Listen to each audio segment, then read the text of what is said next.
Has হবে না have হবে? আই হ্যাভ নাকি আই হ্যাজ? ইউ হ্যাজ না ইউ হ্যাভ? হি হ্যাজ,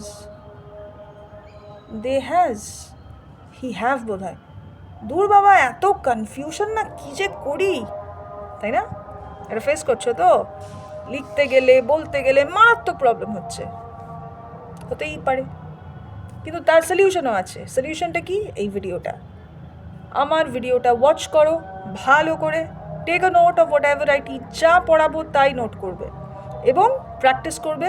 দেখবে কোনো দিনও হ্যাজ আর হ্যাভে কোনো কনফিউশন নেই, কোনো নাম্বার লুজ করতে হচ্ছে না, একটা নম্বর তোমাদের কাটা যাবে না হ্যাজ অ্যান্ড হ্যাভে। এবং এই হ্যাজ অ্যান্ড হ্যাভটা তোমাদের সারা জীবন লাগবে, বলতে লাগবে, লিখতে লাগবে, ঠিক আছে? তাহলে আমার আপকামিং লং ভিডিও অন হ্যাজ অ্যান্ড হ্যাভে চোখ রাখো, ভালোভাবে বুঝবে। কোনো কনফিউশন হলে কমেন্ট বক্সে কোয়েশ্চেন করবে। And if you like my video, please do like, share and subscribe. Thank you so much.